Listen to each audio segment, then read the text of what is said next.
గడియారం టిక్టిక్లో నా గుండె మోగుతుంది.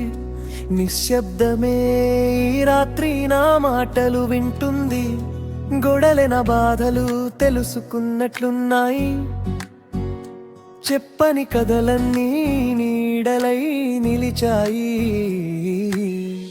పెదవుల దాకా వచ్చి ఆగిపోయిన మాటలు, ఊపిరిలో తిరుగుతూ వెనుదిరిగిన ఆశలు.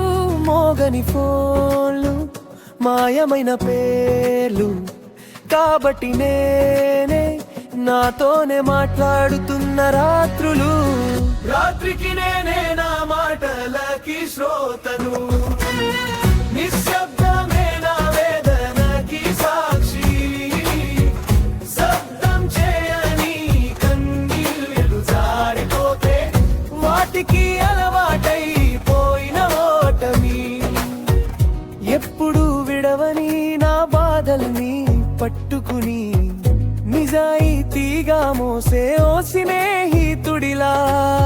రాత్రికి నేనే నా మాటలకి శ్రోతను. ఎవరు అడగని ప్రశ్న, నువ్వు బాగున్నావా?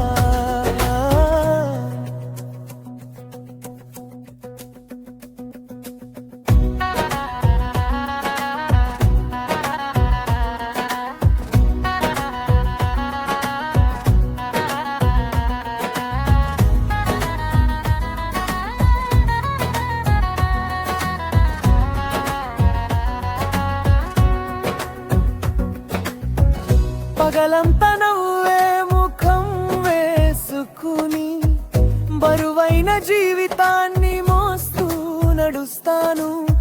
కానీ ప్రపంచం కళ్ళు మూసిన ఈ వేళ నా గుండె తన ముసుగులన్నీ తీసేస్తుంది. తలుపు తట్టిన కలలు మౌనంగా వెళ్తాయి. ఆశ కూడా ఇక అడగడానికి అలసిపోయి ఉంది. నక్షత్రాల స్థానంలో తప్పులే లెక్కేస్తూ ఇంత దూరం ఎలా వచ్చానో ఆలోచిస్తున్నాను. కాలం మంపునాని అంటారు, ఎంత కాలమో నెమ్మదిగా కూలిపోతే బాగుపడతాను. ఈ రాత్రి మాత్రం మాతురపడదు. నా మనసు చెప్పేదంతా శ్రద్ధగా వింటుంది. రాత్రికి నేనే నా మాటలకి శ్రోతను. నిశ్శబ్దమే నా గాయాలకి భాష. ధైర్యం దాక్కుని భయం దగ్గర కూర్చుంటే మళ్ళీ శ్వాస నేర్చుకుంటున్నాను. నెమ్మదిగా చెప్పాల్సిన మాటలు చెప్పని వాళ్ళ కోసం మళ్ళీ మళ్ళీ అదే సన్నివేశం. రాత్రికి నేనే నా మాటలకి శ్రోతను. నా గుండెని ఇంకా ఆగమని బతిమాలుతున్నాను.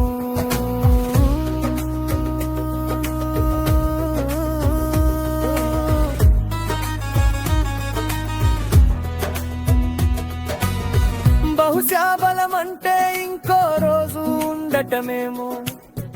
అన్నీ వదిలేయమన్నా నిలబడతామేమో. బతకడమే గొప్ప కళ అయితే అలసిన గుండెని కాపాడటమే విజయమేమో. రేపు నన్ను ఎవరో అడిగితే ఈ రోజు ఎలా దాటావు అని చెప్తాను. ఈ రాత్రి నన్ను విన్నది వెళ్ళిపోనివ్వలేదు అని. రాత్రికి నేనే నా మాటలకి శ్రోతనయ్యాను. జవాబుల కోసం కాదు, వెలుగు కోసం కాదు, నేను ఉన్నానని నాకే గుర్తు చేసుకోవడానికి. నన్ను మర్చిపోయే ప్రపంచంలో నిశ్శబ్దమే నా భాగ్యమైతే అదే నా నమ్మకవుతుంది. రాత్రికి నేనే నా మాటలకి శ్రోతనే.